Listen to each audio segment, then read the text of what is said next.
teenager, I edited and published a fanzine called Bizarre. And this was the number 3 issue from 1974. And that summer, I had just graduated from college, and that summer I talked my parents into sending me to England so that I could interview a lot of my idols. And I'd already been corresponding them in the mail and kind of already knew them a little bit as super fans. And so I get over there and I want to interview Diana Rigg, who of course just passed away recently, but she was this, Emma Peel in the Avengers TV series. She was in the James Bond movie on Her Majesty's Secret Service, but she'd also played Vincent Price's daughter in Theatre of Blood. So I, was rabid to interview her, and I was trying to get in touch with her, and I was not having a great time figuring out a way to get to her, but she happened to be on the West End starring in Pygmalion as Eliza Doolittle. So I go to the play. Of course, it was sold out, but if you go, you go to play, you stand out front, somebody's selling a ticket. Okay, someone was selling a ticket, I get in, boom, beautiful seat, like center, orchestra, and I'm waiting for the show to start, and this very familiar laugh I hear behind me, and I turn around, and I'm not kidding, it was Vincent Price, sitting there with his new wife, Coral Brown, whom he met on Theatre of Blood. She was one of the co-stars, and Diana Rigg had introduced them originally. And by then, I had already met Vincent several times. My mouth was just like hanging down. Before I could say a word, he goes, "Sam, what are you doing here?" I couldn't believe he actually remembered my name. And then I told him, and he said, "Well, young man, you're coming backstage with us afterwards. We'll introduce you to Diana." So we go back and we're having champagne and basically Vincent says, "You've got to give an interview to this young man for his great magazine." And so she did. She said, "Come back on the day that I'm doing 2 shows, a matinee and the evening. I always hang out in my dressing room between, and we'll do it then." I did it. It was this fabulous interview. So, and it was all because of Vincent Price. Yeah. So, and then the other thing that happened on that trip, I had written to Christopher Lee, who, we'd been corresponding, and I told him I was coming over, and he said, "Well, let me know when you're here, and we'll have lunch." So I told him, he said, "Well, listen, I'm working, you need to come to lunch at Pinewood Studios. We'll have lunch in the commissary." I go out there, we're having lunch at the commissary. I don't know what film he's doing. And he said, I thought you knew. I'm starring in The Man with the Golden Gun, the James Bond movie." Oh my God. And he's playing the villain, the man with the golden gun. So after lunch, he said, "Do you want a tour of the set, the James Bond sets?" He gives me a private tour of all the sets. And then he says, "Well, hang out with the rest of the afternoon and watch us shoot." So I got to meet Roger Moore and Britt Eklund and Maud Adams and the director Guy Hamilton and Christopher Lee's little sidekick in the movie, which is Hervé Villechaize. Yes! And at the end of the day, yes. So the end of the day, he said, "Do you want to ride back to London? In the studio has a chauffeured Rolls Royce," and I'm like, "Yes." So I get in the back. I get in the little fold down seat that faces the back seat, and on the back seat is Christopher Lee, who's like 6'6", and Hervé Villechaize, who's like 4'1", and Hervé is now like 10 sheets to the wind, totally drunk. And he starts telling us stories about all the prostitutes he's hired since he's been in London. And going into graphic detail of everything that's gone on. No, I mean little Hervé. I know him as Rumpelstiltskin from Shelley Duvall's Fairy Tale Theater. Exactly. Well, and everybody else knows him as, as Tattoo on Fantasy Island. Deplane. Yes. So anyway, Christopher Lee, who is, a rather dour and somewhat serious gentleman, starts to giggle, starts to laugh, totally loses it, doubled over, can't stop laughing. I'm laughing with him. And the whole way back, we were just in hysterics. Oh, and when we dropped Christopher off at his home at Cadogan Square, I just remember looking out the back window as we pulled away, and he's literally hanging on to the gate, just doubled over, cackling, trying to compose himself before he goes into his wife, who is going to ask him, "Why are you laughing so hard?" And he's not going to want to tell her. Right, exactly. But it was just, I had charm stuff like that happen to me, and it was just absolutely amazing. So yeah, I got to meet all my idols, and I was just such a horror film geek when I was a kid.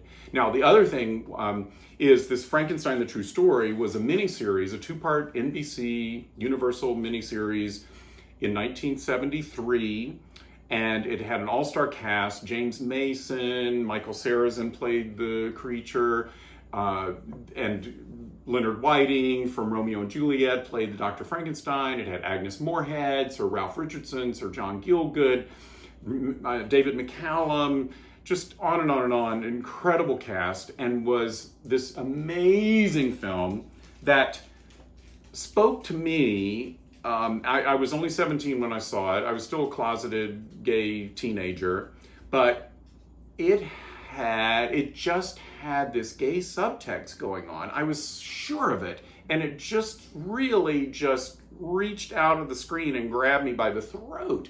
And I was just so enthralled and intrigued by this movie. Well, I put it on the cover of my fanzine, and when I was in London, I managed to meet Jane Seymour, who plays the female creature, had dinner with her, interviewed her, met Margaret Leighton and a few other people involved in the film. And I really didn't fully understand the depth of just how gay this film was until later on. And so as the years went by, I found out, the screenplay was written by Christopher Isherwood and his partner Don Bacardi, probably one of the most famous gay couples of all time. Right. And Christopher Isherwood was a famous novelist. He wrote the Berlin stories that Cabaret was based on, and he wrote A Single Man that was made into a movie with Colin Firth. And Don Bacardi is a world-famous portrait artist, and he has paintings in every gallery in the world. And they wrote this script, and I was convinced that they very purposely loaded it up with all sorts of gay subtext. And I was dying to be able to interview Don Bacardi, who was still with us. Yeah. Christopher Isherwood had passed away. And the producer of the film was Hunt Stromberg Jr., who also was gay. And his dad was Hunt Stromberg, who produced The Women, the Thin Man movies, all these great MGM movies, but it also kind of touched on some quasi-horror stuff like Mask of Fu Manchu with Boris Karloff. Yes. And I found out that the son, this gay son, Hunt Stromberg Jr., was a huge horror fan, and he got to know Karloff, and he met Elsa Lanchester the year that she was making Bride of Frankenstein, when he was like 11. Wow. Elsa was simultaneously going from Universal to MGM, back and forth to be a part in one of his dad's movies. And so anyway, Hunt Jr. grew up where Bride of Frankenstein was his favorite film of all time, just like me. And by the time it got to the 50s, where he was an adult, he started working in television. He discovered and created a show called Vampira. He discovered Malo Normie and wrote and created her first horror hosting gig, which was the first horror host ever. Yes. So he's like the granddaddy of all horror hosts. Then he just became this wonder kid in television, and CBS ended up hiring him and made him VP of programming, and he helped create shows like The Munsters, Lost in Space. He worked on The Twilight Zone, on Alfred Hitchcock Hour. He took the Alfred Hitchcock Presents and expanded it to an hour and brought him over to CBS. And that was in the 80s, if I'm right. This was in the early 60s. Oh. Yeah. And it was when Hitchcock was still alive and hosting the show himself. Oh my God. Yeah, okay, yeah. So those later shows were like reboots. The Hitchcock Hour of the 80s, I remember, because Hitchcock was already dead by that point. Yeah. This was the original. This was the OG. Yeah. This is the OG, you guys. Yeah. This is. And he was involved in, helping to create Gilligan's Island and just, Wild Wild West, all kinds of all these iconic shows. Every iconic show that you still watch today that they probably still air.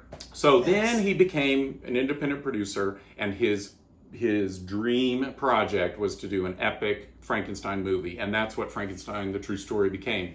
And he wanted to insert all sorts of gay subtext. he wanted to honor James Whale, and with all the gay subtext that had been in Bride of Frankenstein, he wanted to amp it up even further. The James Mason character who plays Dr. Polidori in Frankenstein, the True Story, was actually based on Dr. Pretorius from Bride of Frankenstein, the gay character played by Ernest Thesiger. And in fact, in early drafts of the script that Christopher Sherwood and Don Bachardy wrote, Dr. Polidori was originally called Dr. Pretorius. And so there's all these interconnections, and it was, the more I found out about this, the more excited I got. All right, so flash forward all these years, and a magazine called Little Shop of Horrors that is edited and published by Richard Clemenson in Iowa. He knew of my love of Frankenstein, the True Story, and he said, listen, I want to do a making of in the magazine. Will you do it? And I said, I'll do it, but I need the entire magazine. So I ended up guest editing this. This was in 2017, just 3 years ago. And the entire issue is devoted to Frankenstein, the True Story. We got this unprecedented triple fold-out cover art by Mark Maddox. And I got Anne Rice to write the foreword, because this is the movie that inspired Anne Rice to write Interview with the Vampire, which launched her entire career. Yeah. And so she was delighted, and she just absolutely loved the movie and wrote the foreword.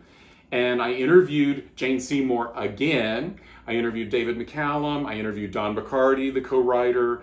I interviewed Leonard Whiting, and anybody who was alive, like over 20 people that were involved in the film, and did this incredible study. And I very proudly won the Rondo Award for Best Article of the Year. Yes. If you don't have this, you need to get it, and go online. It's Little Shop of Horrors. It's just www.littleshopofhorrors.com. Shop is spelled the old-fashioned way, Shoppe. So just look that up. It's issue number 38, and it's just my pride and joy. It's a total labor of love. And then that led to when Shout Factory decided to do a brand new Blu-ray restoration of the film, which came out this year in March of 2020, just as the shutdown was happening. Exactly. When everyone needed to be at home watching things. Prime time. Yes, this came out, and I very proudly did all of the extras for this. I interviewed Jane Seymour a third time, now on camera at her home in Malibu. And I went to London and I interviewed Leonard Whiting, who's Dr. Frankenstein. And I also interviewed Don Bachardy, the co-writer, in his art studio in Santa Monica. And those 3 interviews are on here. And then I also did the whole movie, when it's all put together, the 2 parts, it's a little over 3 hours. And so I do an audio commentary to top all audio commentaries. And it's 3 hours, and it's jam-packed. It goes into all of the gay subtext. It goes into the whole gay mafia plot to sort of put in all this stuff to this movie. It's very juicy, and you got to hear it. I'm so proud of it. And I also want to just give credit to Konstantin Nasser, who does extras all the time for all sorts of things, and a lot of things for Shout Factory. He helped produce this, produced the extras and everything, and recorded my commentary and everything. So it was really great to work with him. And so, you can find this anywhere. It'll be on Amazon. It's on Shout Factory. And, if you're watching this and you don't know Shout Factory, then... You have to know Shout Factory. I mean, every classic film ever that we're going to talk about now and later is probably Shout Factory. So If you don't know it, you have no reason to be watching this. No, very, very true. Okay, so enough about Frankenstein, the True Story. But... while we're on the subject of Rondo Awards, I very proudly then, a year later, Screem magazine approached me and said, would you be willing to interview Elvira? She's such a good friend of yours, and you'd ask her questions that no one else would. And I'm like, I would love to do that. So I ended up doing a very, very lengthy, probably one of the longest interviews she's ever done. Most comprehensive ever, and it's hilariously funny.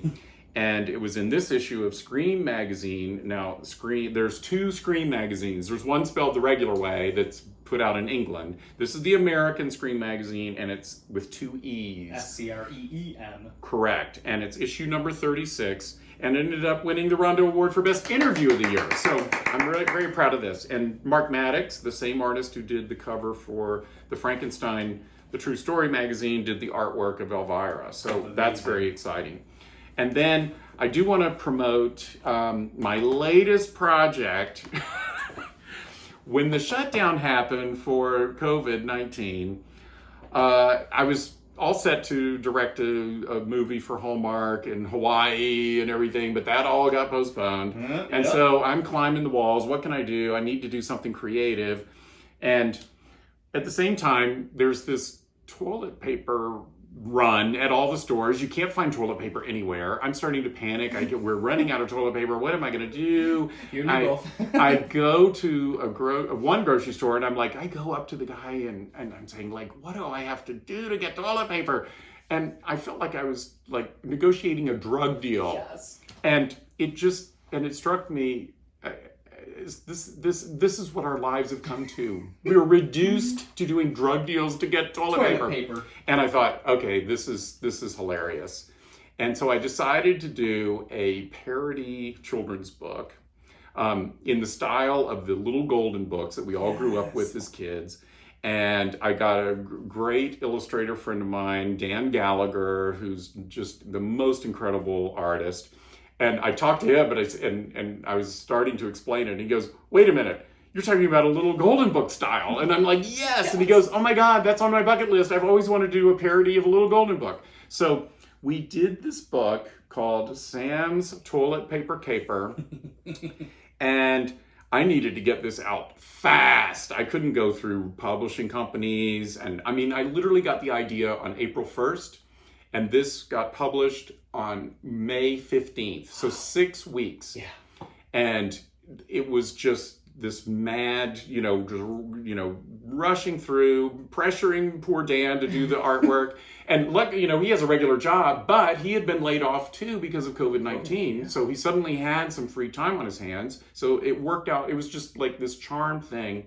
And we self-published it through Amazon, and you can get it on ebook or paperback on Amazon. It's only $10, and all profits, every penny, goes to the World Health Organization COVID-19 Solidarity Response Fund. That's amazing. And so it's a great cause. It's not expensive. You can buy 10 of these and give them to your friends for Christmas. Every bathroom in the world needs to be stocked with this because it's perfect throne reading. And it's just loaded. It basically stars me, of course. Naturally. And it's just loaded, here I am on the toilet of my Tarzan bathroom. Now you can tell from the decor around me that, a little over the top. And I have a bathroom upstairs that actually is a Tarzan bathroom. No kidding. That's awesome. But we've loaded it with all sorts of movie references. And the grocery store clerk is none other than Peter Lorre. And, there's I have little interludes where, I'm trying on different cat burglar suits for my heist to get toilet paper. And there's a little picture of Julie Newmar over here in her Catwoman outfit. And because I had worked with Julie, I directed her in the 2 Oblivion films.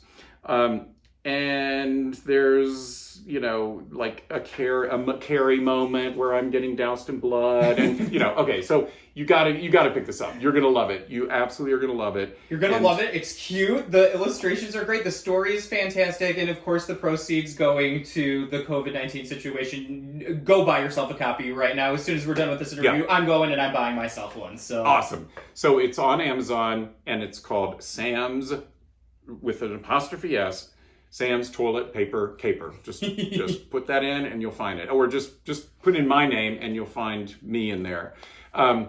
The other thing that I'll mention, since we're on the subject of books, I did a book. It wasn't on horror films. It was actually a full-fledged biography of Thompson, who and it's called Kay Thompson From Funny Face to Eloise. And she wrote the Eloise children's books, which I always loved as a kid. Yes. And she also starred in Funny Face. She played the magazine editor who discovers Audrey Hepburn, and she opens the movie with that big musical number, Think Pink.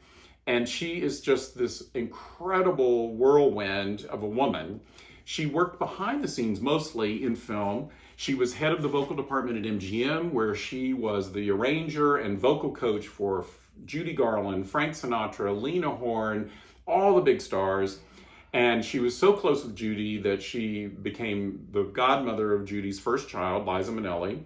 And in Kay's later life, she ended up living with Liza after Judy died. She sort of took over as Liza's mother figure and lived with her the last 20 years of her life. Now, Liza, you know, and she literally mentored Liza's career. I mean, she introduced Liza to Halston. She told Liza to bob her hair. She said, you've got to have an image that's completely different from your mom. Otherwise, you're just going to be the daughter of Judy Garland. And she did everything to kind of help launch her career in her own right. And after Kay died, Liza decided to do a recreation of Kay's nightclub act, which was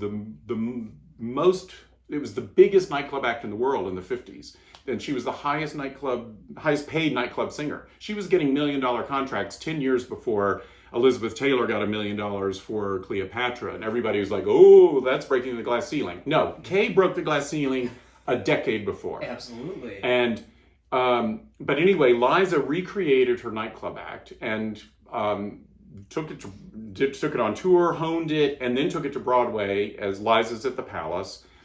Did it there. She played Kay Thompson. She had 4 boys playing Kay's backup guys, the Williams brothers, and it ended up winning. And I got hired to be a historical consultant, so I got to work on the show, and it ended up winning the Tony Award for Best Theatrical Event. So that was one of the most exciting little offshoots of doing this book. That's amazing. But the book got a huge publishing deal with Simon & Schuster, and we've got, we were promoted in Vanity Fair, and, it was a big deal about 10 years ago when this came out, and it's still available on Amazon. You can get it in hardback, paperback, ebook, whatever.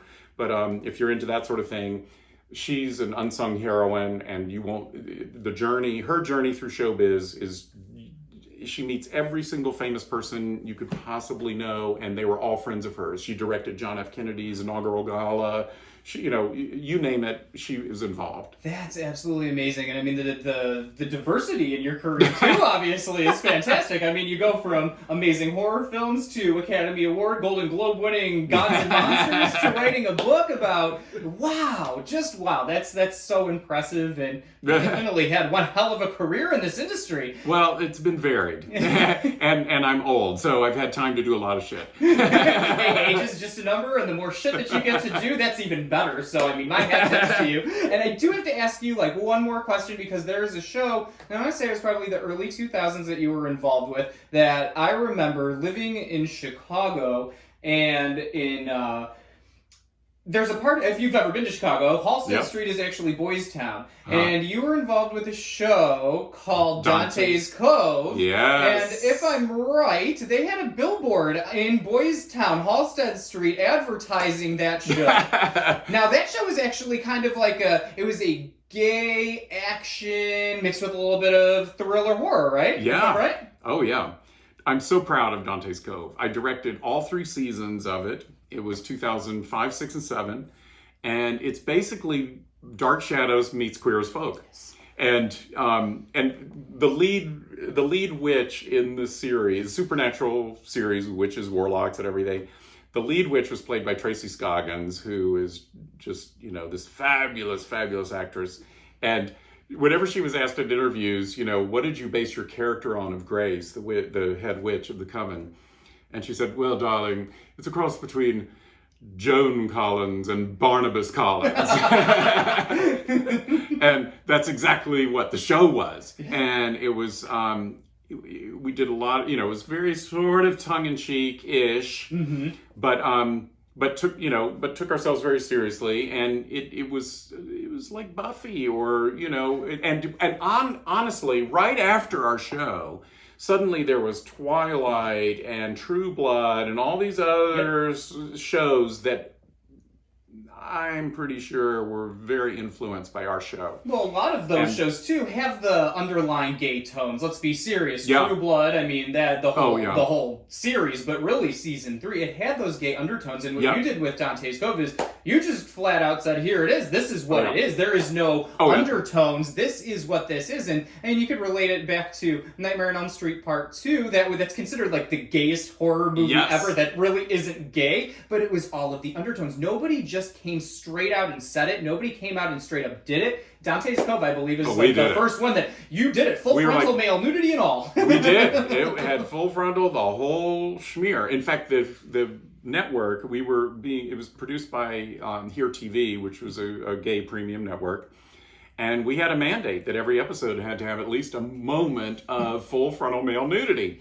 And I'm like, fine. And that at that time was unheard of, because usually that was the one part that was always covered up. I mean, girls take their clothes off, guys show their butt, but full frontal male nudity was never something that you would really see at that time. It was pretty groundbreaking for sure. But it was also, what I was so excited about is that most gay shows up until that time, or gay movies, gay shows, whatever, kind of dealt with the politics of being gay. It was, even Queer as Folk, a lot of the storylines were about coming out or dealing with AIDS and protests and and it's like, here's a show where we're going to have a lot of almost all gay characters in the cast. It was basically set on an island that was completely populated by gay people, and we had one or two token straights or one or two token bisexuals.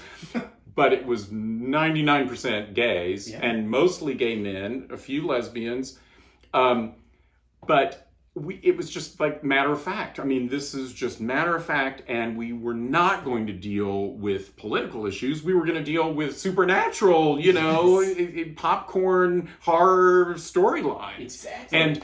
And so that was what was so exciting to me, is that we could really do just a fun, guilty pleasure kind of show and make it really sexy, and it was. And it worked, and it was great, and I mean And you get invested in the characters just like you do on a soap opera, because it's a continuing storyline, and there's so many fans of that show that still keep in touch with me today. Everybody wants to know if it's going to be rebooted or anything. It should be, because it should be. Think about this. When that show came out, that was the early 2000s, if I'm right. That was 2005, 6, and 7. 2005, 6, 7. So at that time, the gay culture, gay community was still very political. Now, if a show like that came out today, I think that would just be so groundbreaking, because I don't think it would just be for that culture, or that at that time it was more of a limited who was going to watch it. I think bringing that to light in today's standards, I mean, that would just be, again, that would be a whole other thing. Oh, it's great. And I had so much fun bringing little things into it, like in season 1, episode 1. I wanted to do my little Hitchcock walk on in some fashion, and I decided that we're going to do a sort of an homage to Dress to Kill. And if you recall in Dress to Kill, after Angie Dickinson goes through the museum and is flirting with this guy, they end up in a taxi cab, and they start having sex in the back of the cab, and the cab driver is watching them through the rearview mirror and everything. So I recreated that taxi scene. And in that first episode, the two main characters of Kevin and Toby get in a cab, and they start making out in the back. And I play the sweaty, voyeuristic cab driver who's looking into the rearview mirror and watching them. So you'll find me right there in episode 1. That's amazing. So anything else? What's in the works for you in the coming months, years, I suppose? Because I know you were supposed to go do the Hallmark movie that obviously kind of... Well, I did. I've got... nowadays, I've been doing mostly TV movies as a director. And I do a lot of thrillers for Lifetime, and I do a lot of Christmas movies and romantic movies for Hallmark, sort of thing. And so those are the kinds of movies that you'll see me doing. I just recently, in July, my latest thriller premiered on Lifetime, and it was called Mile High Escorts. No. And it was exactly what the title tells you. That sounds fantastic. And then another recent one that I did was Madam of Purity Falls, which was great, and that had the Trevor Steins from Riverdale. And yeah, he's from Riverdale. He's also from the Amityville Terror. If I'm right. He did one of the Amityville movies, and I do know that when I was coming across all of your IMDb, looking at the more recent things, that is one, and I recognized him from both of those shows, and I was like, okay, cool, that's got to be something pretty big. That came out 2019, if I'm correct, right? Yeah, and it reruns all the time. It just reran last Friday. Yes. And basically the story of that is that he's this 18-year-old boy. He and his mom, played by Kristanna Loken from Terminator 3. Yes. She played the cyborg or whatever you call him. I forget. And they moved to this little cul-de-sac, and the next door neighbor is Olivia Dabo. And Wonder Years. Wonder Years, exactly. But she was also in Conan the Destroyer. Yes. She was the leading lady of Schwarzenegger. And anyway, she is supposedly running a gardening service and hires young boys to do gardening of the rich cougars in the neighborhood. And mowing lawns is not all that's required. And so he gets involved in that, and of course decides that maybe this is a little too much for me, and wants out. But of course, the Madam of Purity Falls is not going to let him leave the business so easily. Not that and easy. So it becomes a thriller. That's fantastic. And that's you made that. Was that a Lifetime film as well? Yes. That was Lifetime. Yes. Okay, so Lifetime films, I gotta say, my hat tips to them. Over the past decade, they have definitely gotten much better. Yeah. There was one called A Dangerous Date, and I got to go on set of that, and I actually got to be an extra in it. So that was pretty cool. That was fun. That was a good time. That's awesome. And I watch all of those too, the Lifetime films. There's so much fun to make, and it's quick in and out. And I 2 years ago I did 6 in 1 year between Lifetime and Hallmarks, and I love the hell out of it. And at this stage in my career, I don't want to be involved in development hell and trying to get projects going for 5 years and not getting paid and everything. Yep. I'd rather be on a set making movies that are seen by millions and millions and millions of people. Exactly. And so I pretty much devote myself now to being a director for hire. I wait until the project is developed, it's financed, they need a director, they call me, I jump into action, boom. And that's what's exciting to me. So the free time I have between projects, I can do all these labor of love things. That's what I do on my off time. And I'm actually writing. I had a script that I wrote back in the 90s that never got made. A sci-fi script that has a major gay character, also his best friend, a straight woman, and they go on. I don't want to tell too much about it, but it's a sci-fi. It's a sci-fi thrill ride, and I'm going to probably self-publish that through Amazon very soon. Oh, good. Well, that's something definitely to look forward to, and I can't wait to check that out. That's going to be fun. But it's going to be very sexy and very out there. Just the way we like it. Yeah. Well, I want to say thank you so much for taking the time to do this interview. It was absolutely amazing. The stories that you have told me in this past 30, 45 minutes, I'm going to remember the rest of my life, and I'm just mind blown by a lot of it, and the people that you've talked about and that you've gotten to work with. It's just, your life is amazing. If I could just put one of those helmet things on you that went into my brain, I would love to be able to do that, because I could do this for hours and years and days and months and weeks. So thank you so much. I am so impressed with your work, as I'm sure everybody else that is watching this is too. Now they have a few new things that they can check out by you if they haven't already IMDb'd you and know everything, because you have almost 100 credits altogether, if not more, on IMDb. I've directed over 40 films, produced another 20 films, and it's nutty. I will mention I'll tease one other thing. Yes.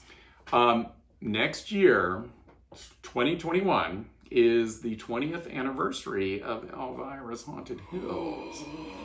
And a little birdie tells me that it might be coming out on Blu-ray. Oh, so everybody make sure you're ready for that, because then that's going to have a lot of extras, I'm sure, on it as well. Maybe, possibly. Maybe. But definitely keep your eyes peeled for that. Awesome. Thank you so much. I really appreciate the time. You are amazing. Thank you, Sam. Thanks, everybody. Bye.